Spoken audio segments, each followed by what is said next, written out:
Hello, everyone. My name is Julie McVeigh, and this is Unordinary Made Ordinary, where we talk about extraordinary experiences of everyday people. After today's interview, if you would like to continue the conversation of all things metaphysical, paranormal, and supernatural, feel free to join our private UMO group by clicking on the link in the video description. And today, our guest is Gene Hart. Welcome, Gene. Hello. I am so thrilled, really thrilled, Gene, that you are here today and taking this time. I've been following your work for a while and I love it. Um, so, if you wouldn't mind, can you share just a little bit about yourself, a little background? Okay, where would you prefer me to start? All the way at the beginning? Or Birth. Wherever you feel well, comfortable. Where'd you grow up? I grew up in Manchester in the UK, and I was talking to some of the members in my group last night actually about how I didn't grow up in kind of a privileged background. I grew up with my single Filipino mother.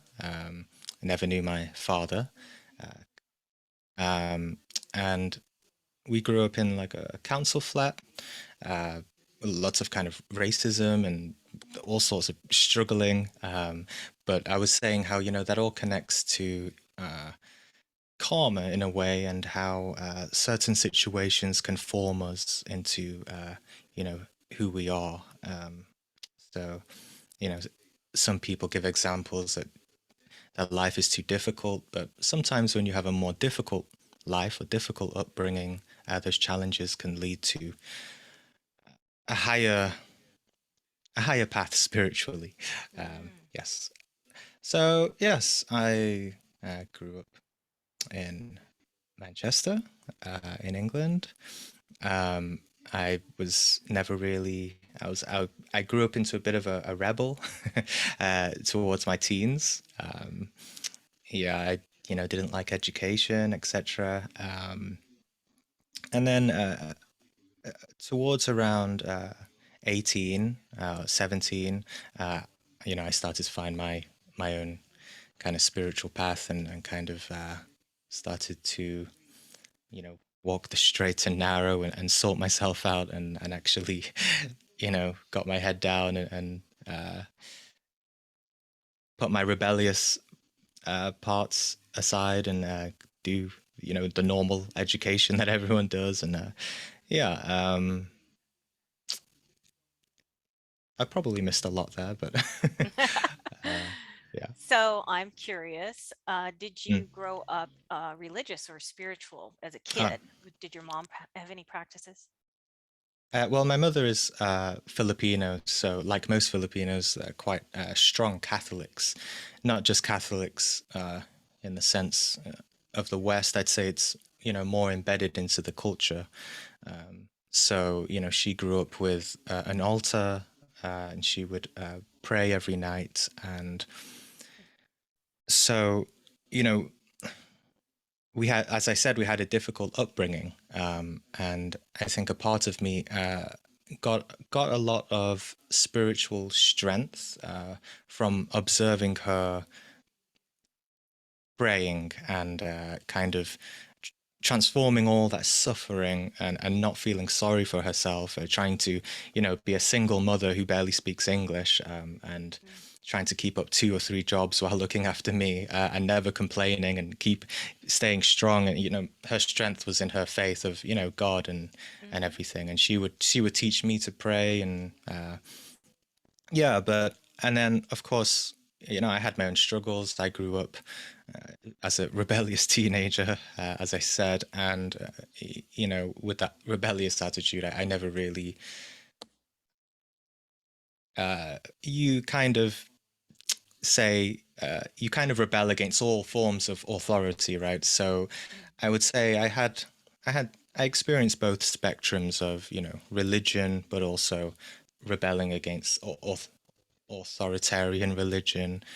Yeah. And then, of course, I found spirituality, which kind of gave me enlightenment, and combined those together. How did you find spirituality? I mean, it's very unusual. That's pretty young to be seeking that. Yeah, it is. And I guess,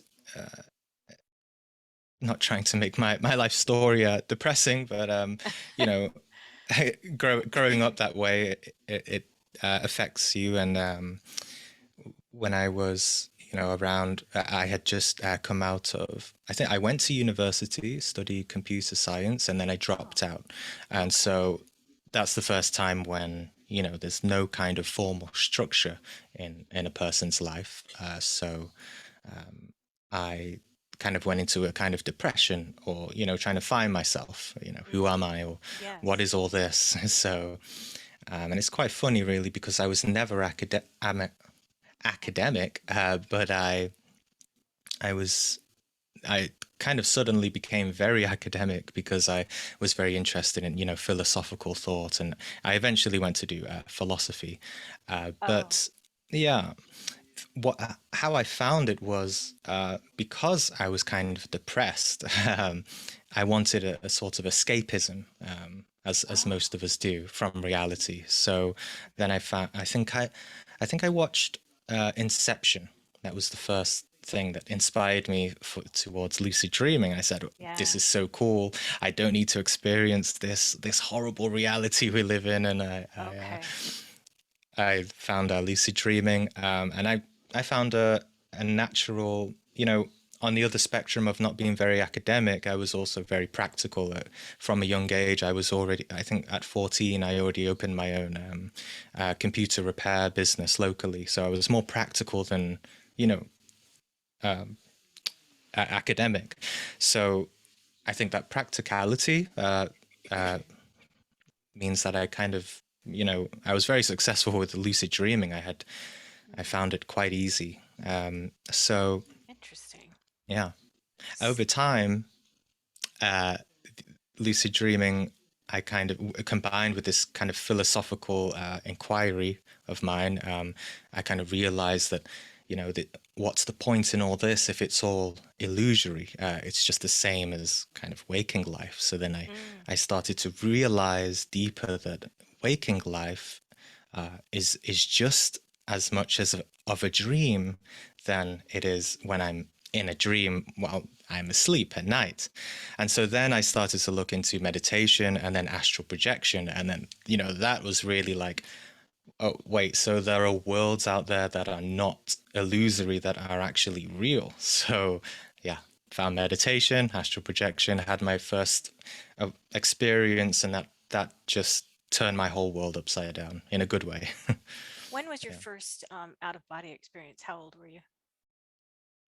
I think in the same year, Mm, yeah, 18. So yeah. So wow. during that year, I was having the lucid dreams, and then when I uh, was interested in astral projection, I bought my first book, The Art and Practice of Astral Projection by Ophiel. And I think it only took like 2 or 3 months in, and I had, really just a profound experience. It wasn't so, interesting in the sense like many things happen, but I really felt Mm, the vividness, and mm. the the real direct sensation of separating from the body and just being in awe of this other hyper reality that felt nothing like, the dreams, the many lucid dreams that I had before that. So Okay. I have a couple questions. As a yeah. child growing up, any kind of spiritual, supernatural experiences that you can remember?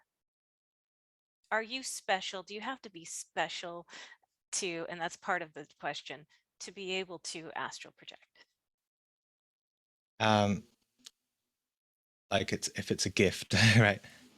Right. uh No. Well, it's a gift, but it's a gift you can learn.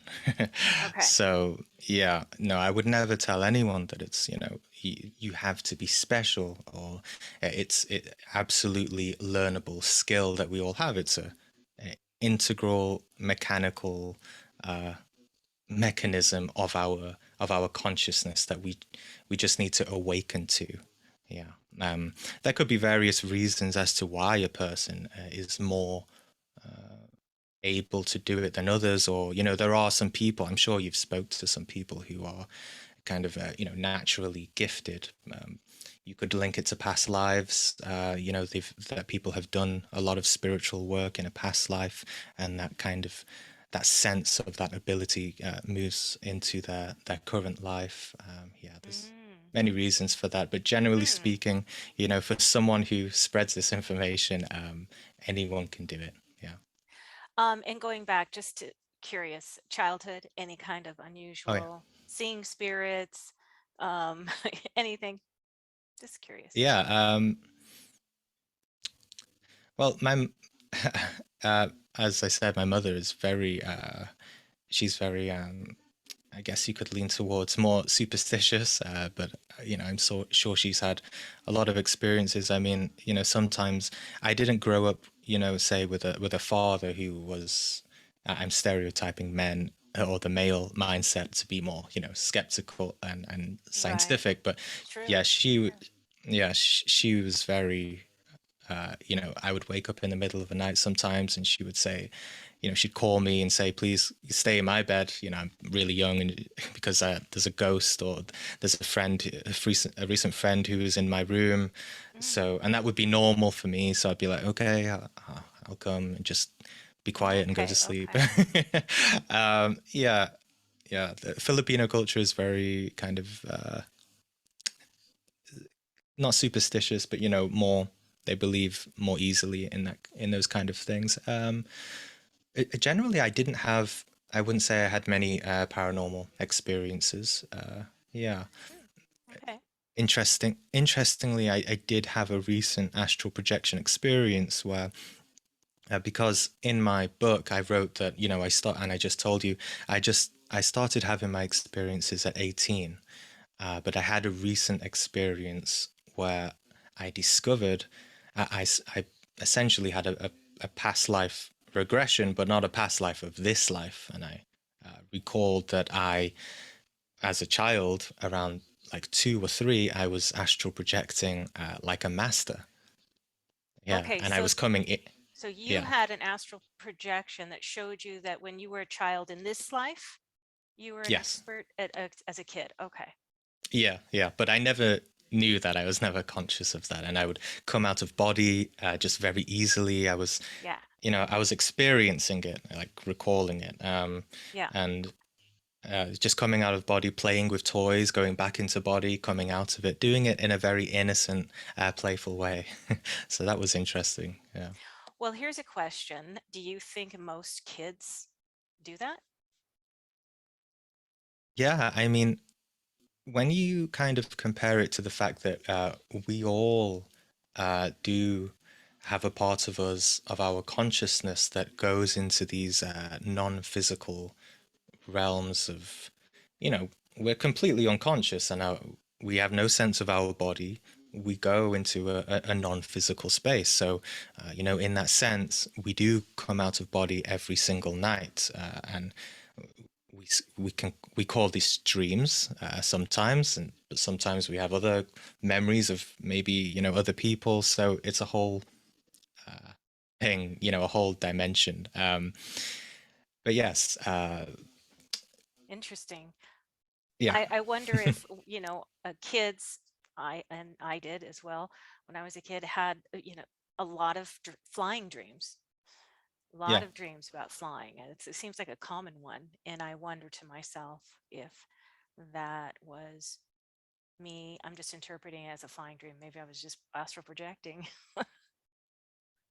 Yeah, I would say, they do, but it's a part of their kind of consciousness that they're not aware of.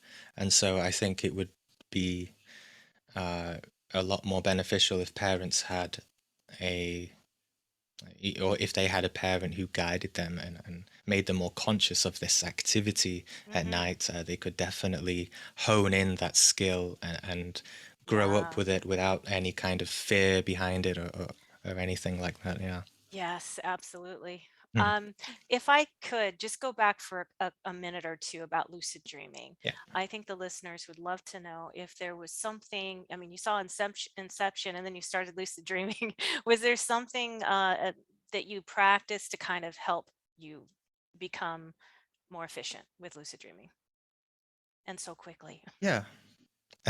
Yeah. I really just went off the most basic technique, which is just to keep questioning your reality and have a reality check. And, if you, and of course, kind of driven by the desire to have lucid dreams and always, yeah, really question where you are, and there's many things you can do with that with exercising your awareness in that way and getting into the habit of it.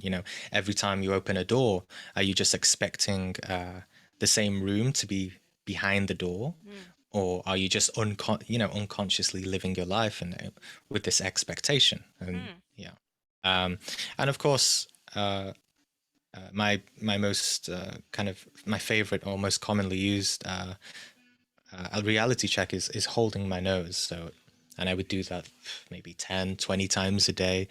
Just, if I hold my nose and try to inhale, and if I can't, then I'm not dreaming. And if I can, then I'm in a dream. Interesting. Okay, then you just wake up and say, "Okay, time to Yeah. go." And And then you would just, in your lucid dream, would you just create your own dream and go wherever? yeah, really just fly, move planets around, and as you kind of deepen or get bored with all of that, you can start to kind of ask or talk to the characters around you with the knowledge that they are part of your subconscious. But yeah, mostly just entertainment. Back then, it's an amazing experience to see just like a whole city in front of you, and it's all Mm. created by your own Now, mind. during these lucid dreams, did they seem three-dimensional? Were you aware of your senses, hearing, taste, you know, as well as obviously sight and Yeah, I would say the same. The same as physical life, but kind of has there is a dream quality behind it. Yeah, it's a strange kind of feeling to pinpoint in words that I sometimes use the word like a phantom reality, because there's a sense of that you are creating the reality. So this kind of connects to how, understanding this in comparison to astral projection, of how you can a method of how you can turn dreams into the astral is by sensing that you are creating the dream, and then by that inner knowing, that sensing, you stop thinking of the dream and let it dissolve. So I make the comparison quite commonly to daydreaming in physical life. When a person is daydreaming, they're literally off in another world thinking. And so when someone shakes them and wakes them up, they snap back to reality. And that's essentially the same as how we can go from a lucid dream to a more objective reality by stopping dreaming altogether. Yeah, hence the name of my book, Beyond Dreaming. hmm. Yeah. So you start lucid dreaming, you start meditating. Can I ask just maybe what were the types of meditations you began with in the early days? Many really. So you were you kind A of big experimented with them.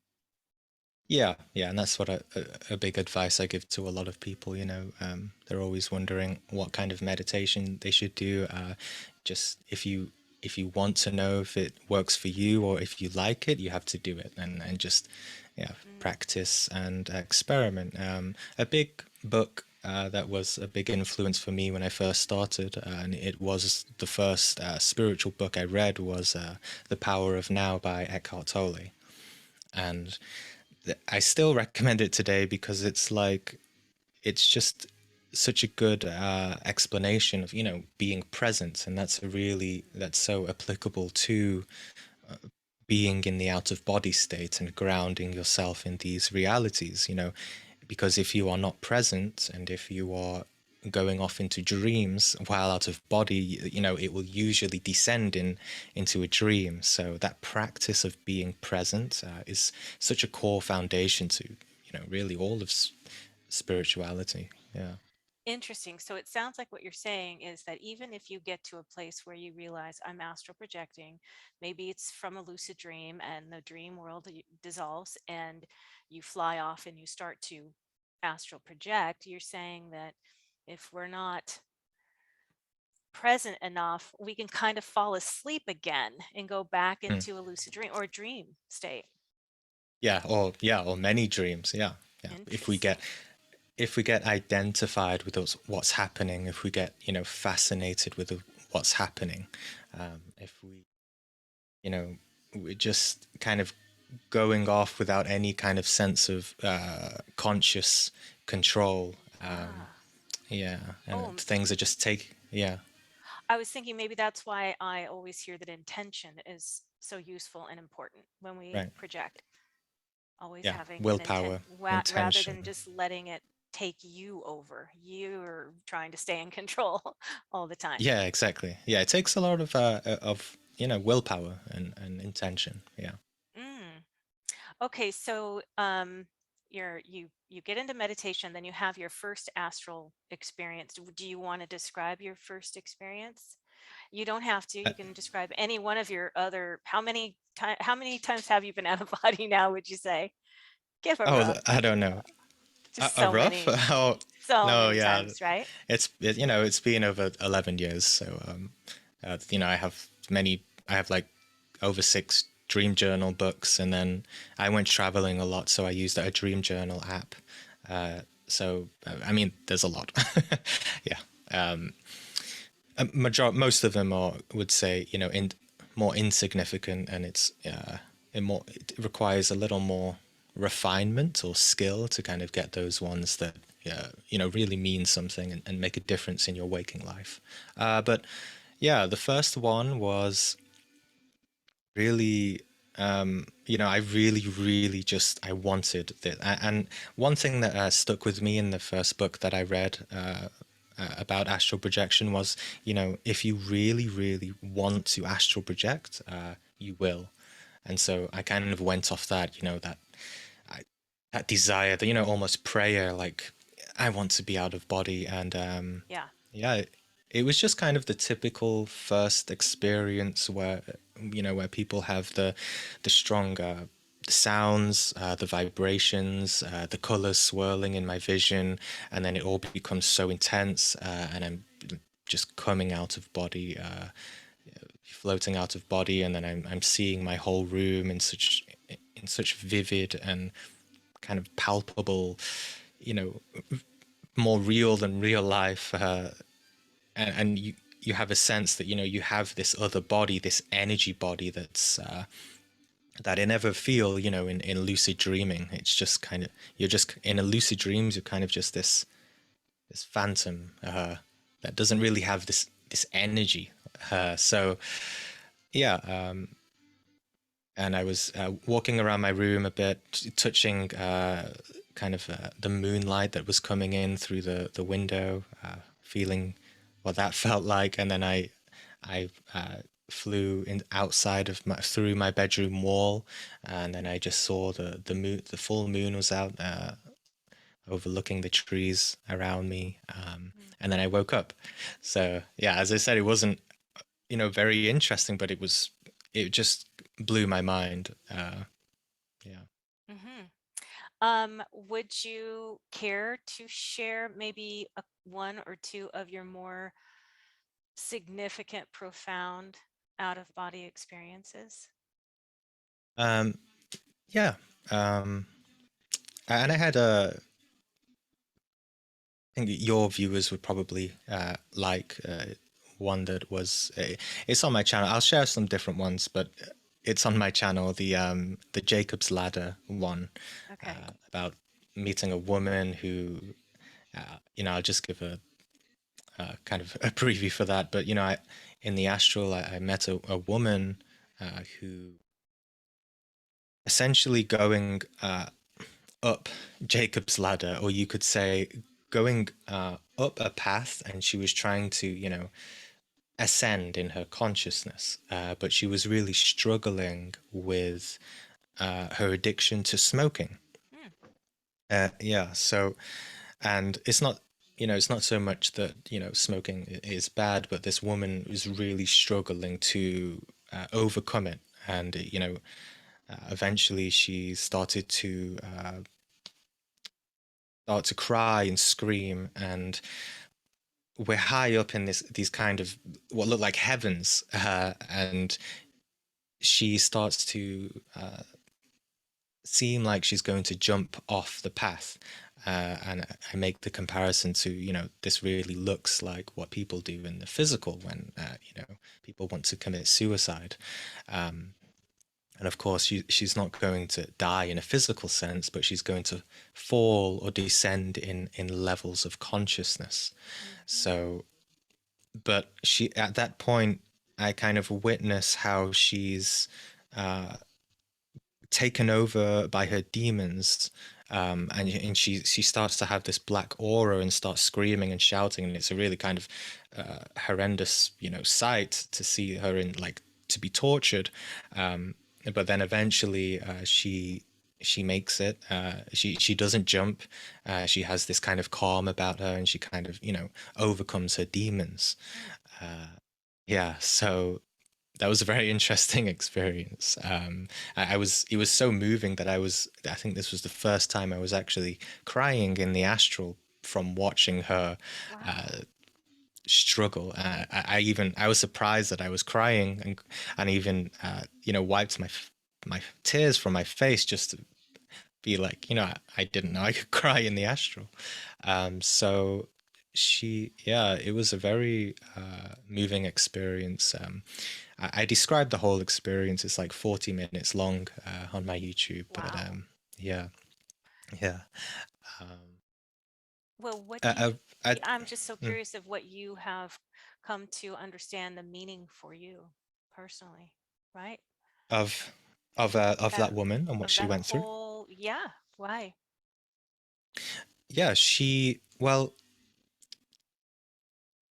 the general kind of idea or sort of living symbolism of this very strange dimension is that, souls are walking upwards, up a path, up a spiritual path, and making efforts to, overcome whatever they need to overcome. And this can be related to, the lower astral and the higher astral, or maybe even higher, hell and heaven.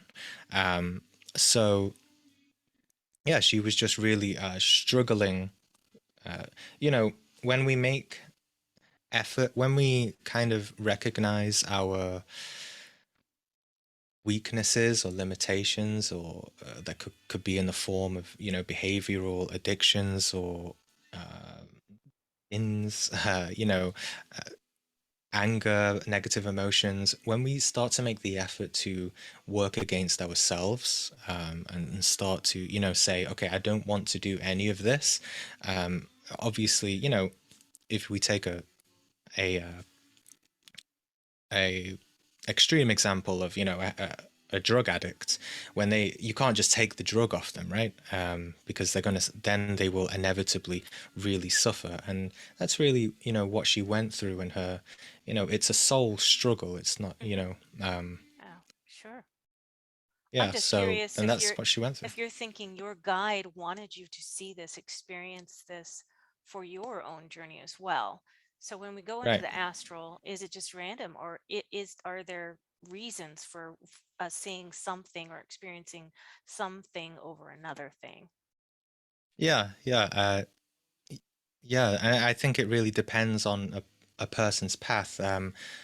Throughout most of my life when I started, I kind of wanted in a sort of ego way, that I wanted to discover certain things and I would make the intention to discover certain things. And that's certainly fine. The problem is we don't have that level of, we struggle for that level of mastery to say, okay, I'm coming out of my body, I'm going to go to the like Akashic records and I'm going to discover everything in all my past lives. It's not as simple as that. So as I've kind of matured in my own practice, I've kind of had my own intentions or prayers, in the sense that show me what I need to know in order for me to continue, instead of having these sort of egoic based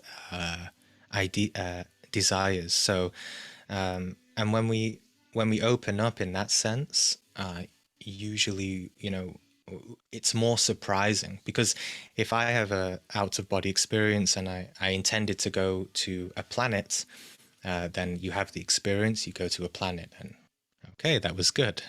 But if you just kind of ask, any kind of God or divinity or whatever kind of faith you follow, show me what I need to know, then it's usually something quite, shocking to you. And that was one of the experiences that I had from that. Another one related to that, I asked again, show me what I need to know. And in this out of body experience, I came out of my body. And around this time, this is when I started making my, my kind of Discord, kind of Patreon group, kind of, spiritual support group. I was trying to understand at that time, how is it, how can I best help people with my background in, the Gnostic teachings?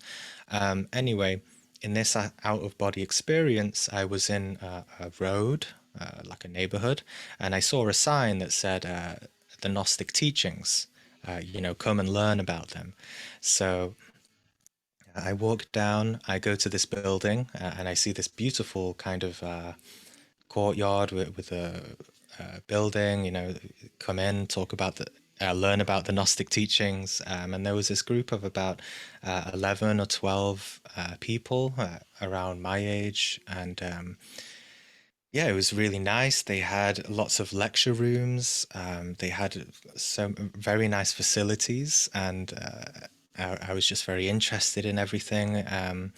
And we kind of talked about, spiritual topics and the Gnostic teachings. And then I asked them, you know, so how many classes do you hold? And they said, oh, we don't really hold any classes anymore. And I said, oh, okay.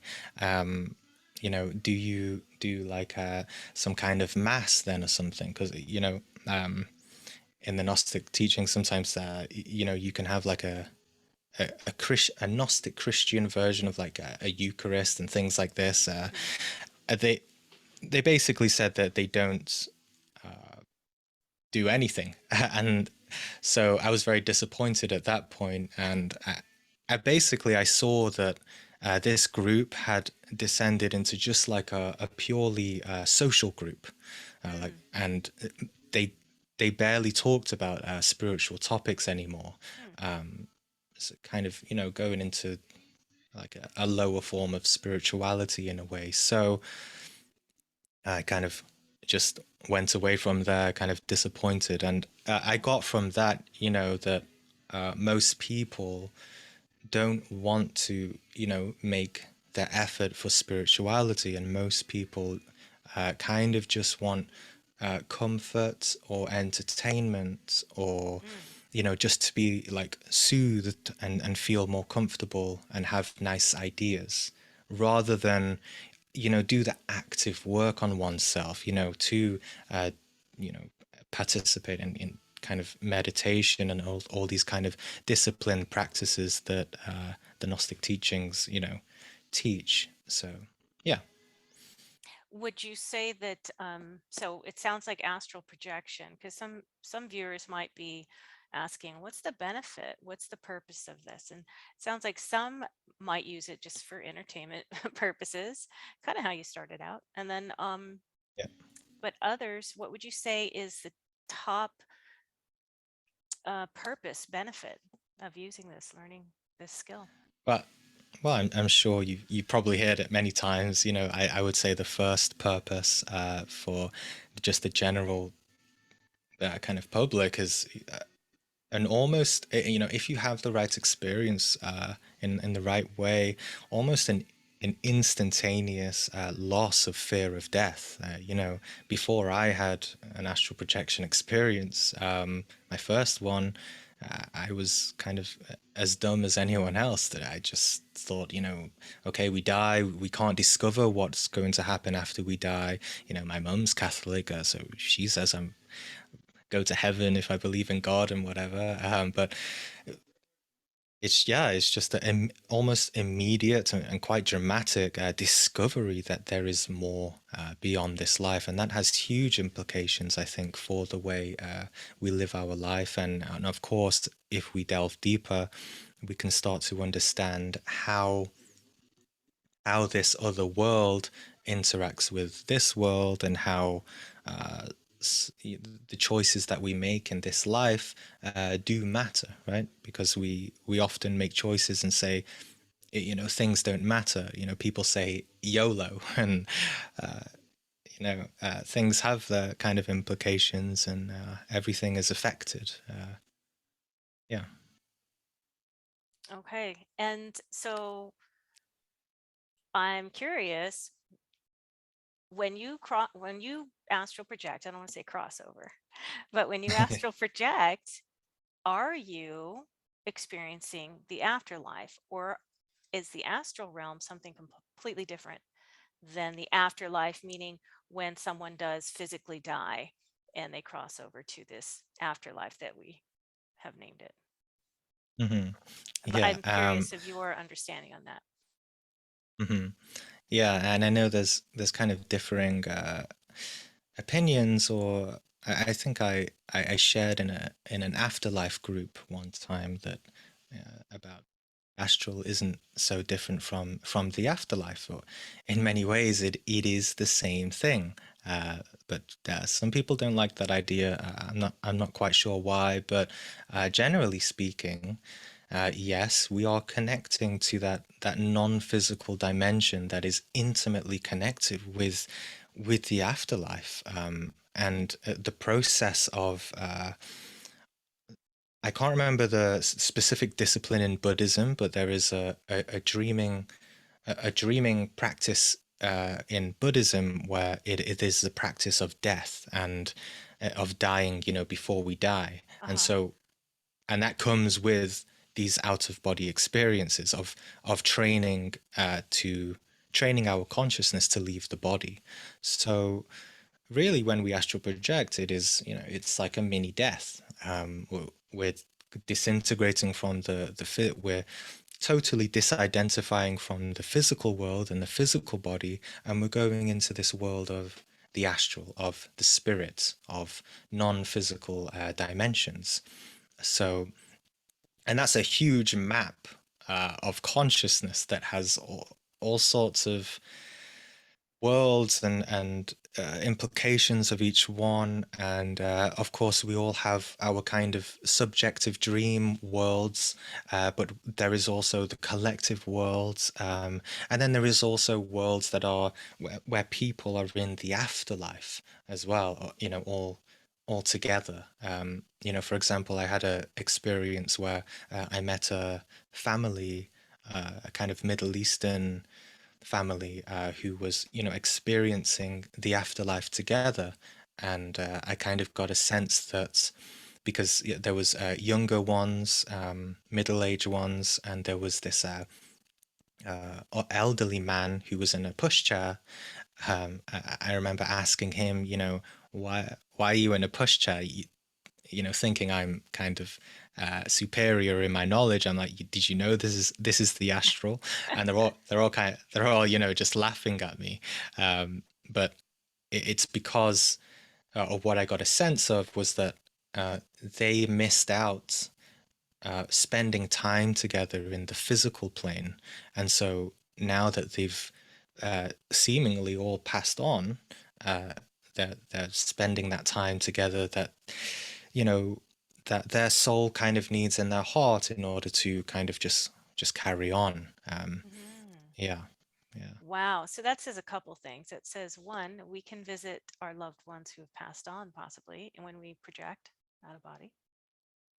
yeah. And two, which I think a lot of my listeners would be very interested in hearing and knowing, is that if you have missed out on some of these things, raising your child, maybe you've lost your child or more than one Mm. child, um, you could have the opportunity to sort of live that out on the other side.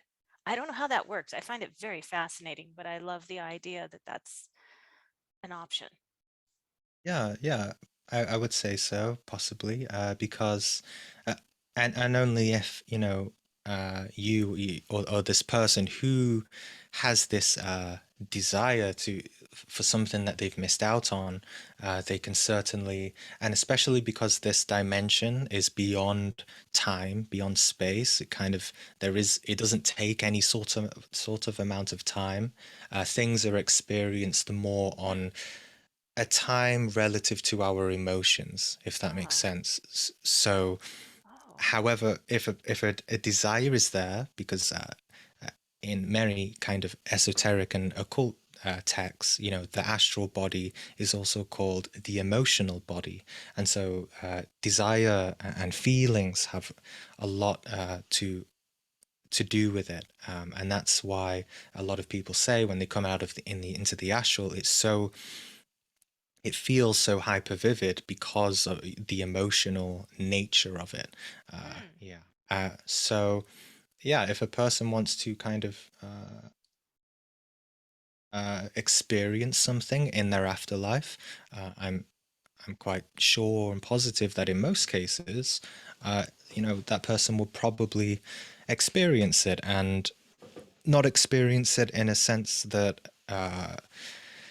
it's going to just be joyful and enlightening, but probably also learn something, and they might even kind of suffer a bit from it in a way, because all our desires have attachments to them, and so there's always an underlying, why do I want why do I want this, or you know etc. So, and there could be, say in the example you gave, if a person has a child, or lost it, they might be able to discover a more deeper truth behind that, or hmm, who that soul is hmm, in terms of their past lives, right? So, it the baby that they were going to have, the daughter that they were going to have, could have been their mother in a past life hmm. as well.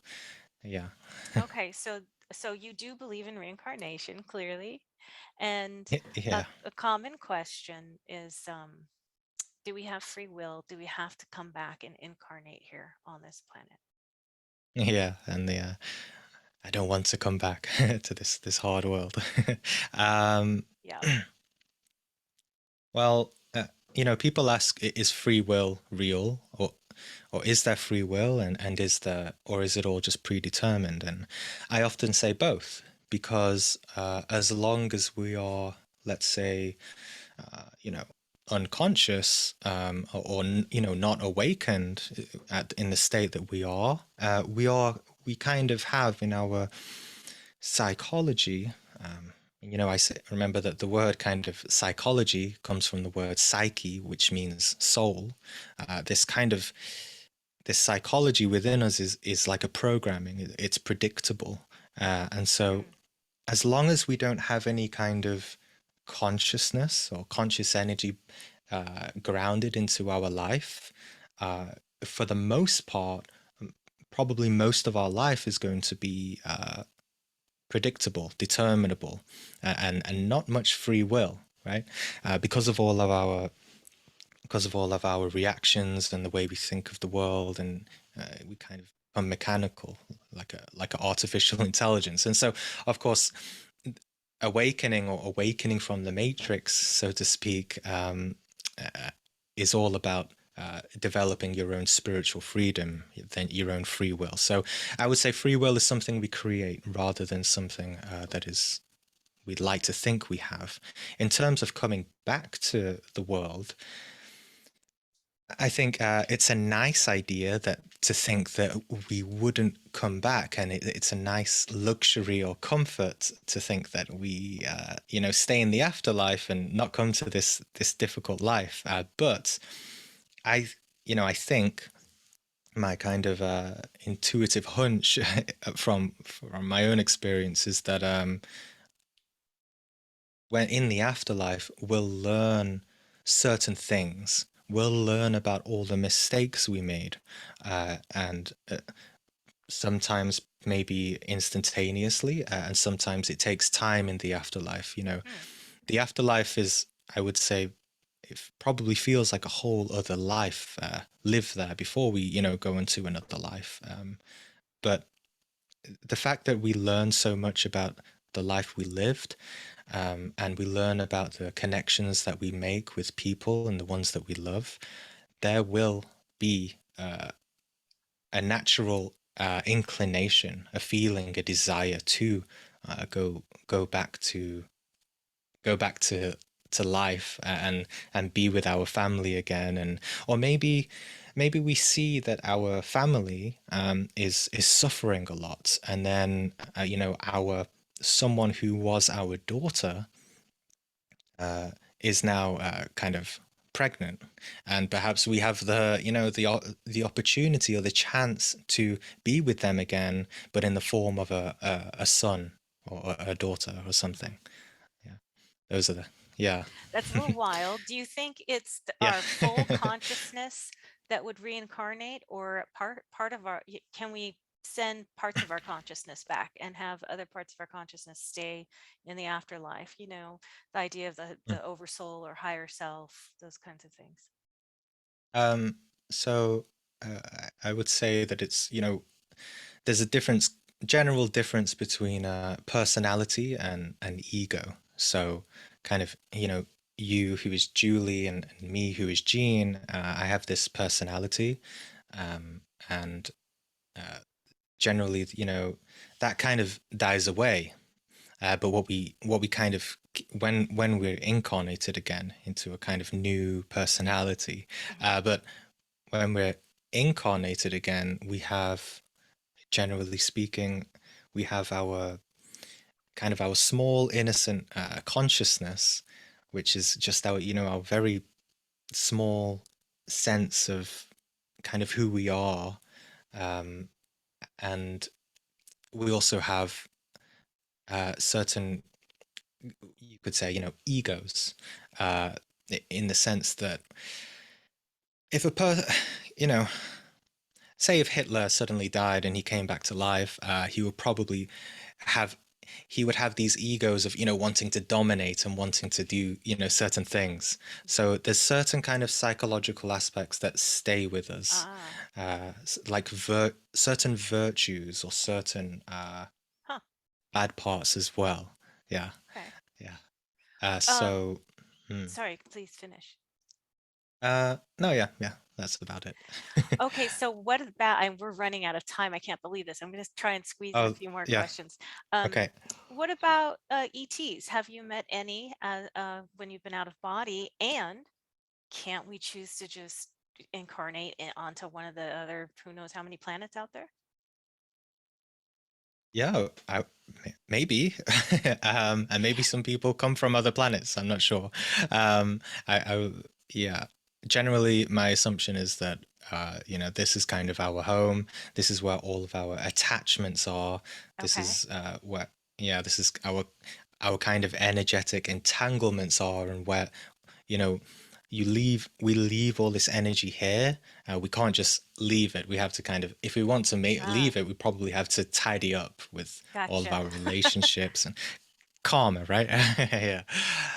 So in terms of ETs, no, I wouldn't say I've had an up close.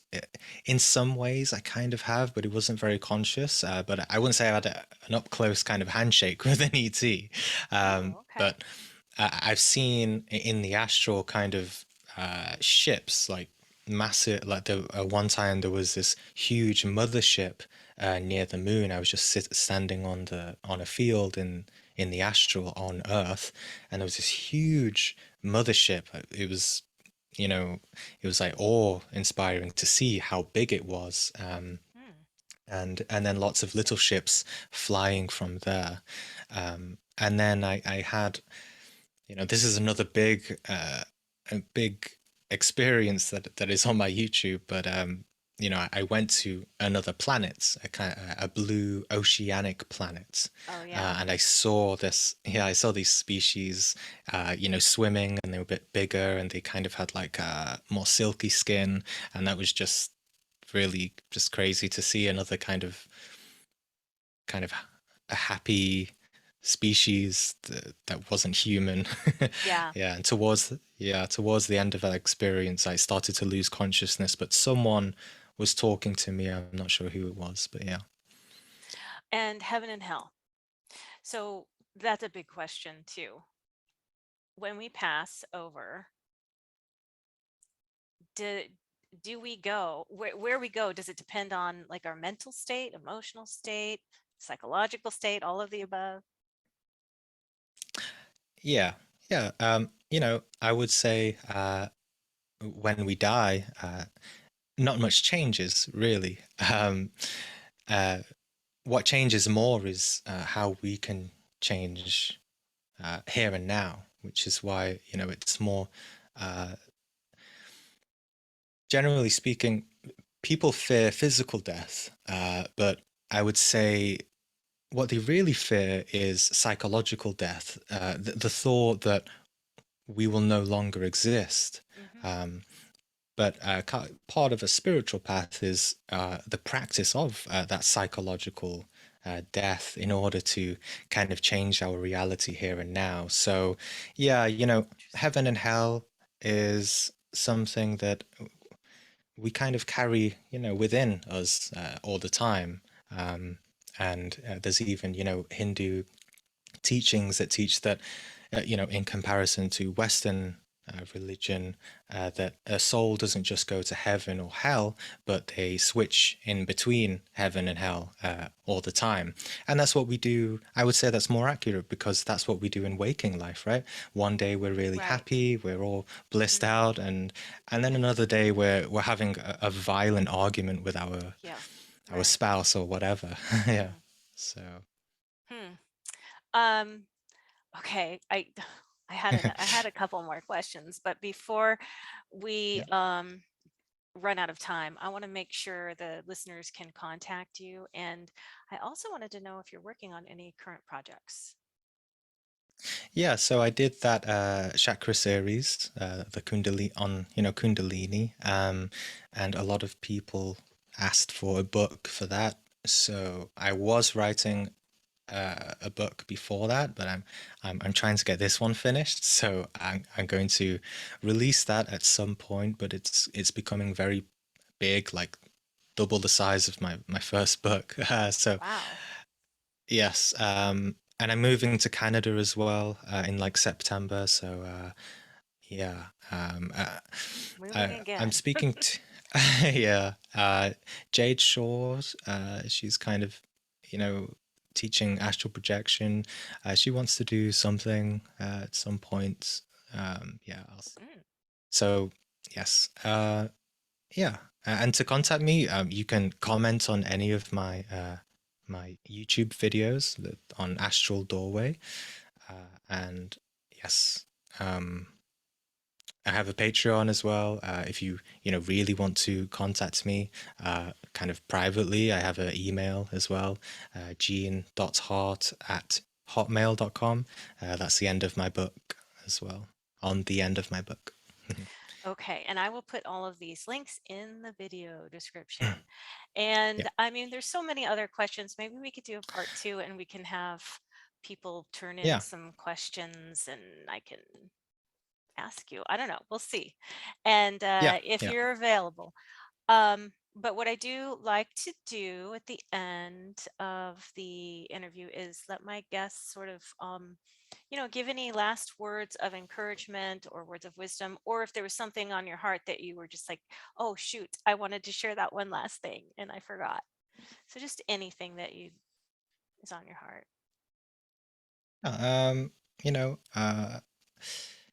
gosh, so many things I could say. I know. It's a tough one. I mean, Yeah. I, yeah, there's so much. I love your channel and the content that you have on there. I mean, and it's Mm, growing fast for good reason. So, yeah. but yeah, again, anything, feel Yeah. free. And of course, maybe we'll come back again. Yeah, yeah, yeah. When you think life is mundane and monotonous and there's no, uh, meaning to it,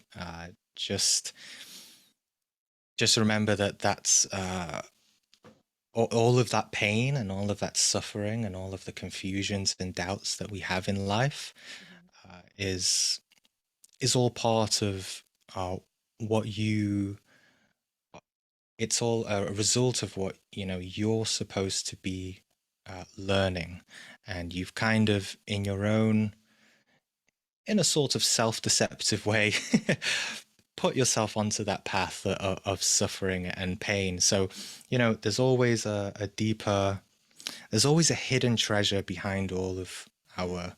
our struggles in life, and if we just at least make a little bit of effort to learn why we are suffering, why we have these doubts and confusions about life in all of its aspects, material and spiritual, then we can eventually, start to be enlightened in certain degrees and start to grow and have knowledge about all Mm.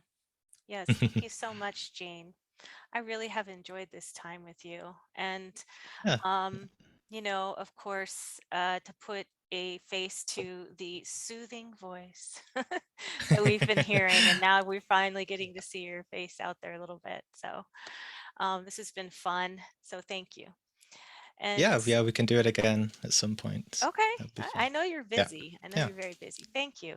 And Oh no, thank you it's fine. to everyone who is watching. This has been Julie McVeigh with Unordinary Made Ordinary. And I hope you will join us next time for another fascinating interview. And if you enjoy this, give it a thumbs up. And if you like this type of content, subscribe to the channel and hit the bell icon. So then you're alerted to future videos. And I hope you are all having a fantastic day or evening wherever you are on the planet or off the planet. And I'll see you all next time. Bye bye.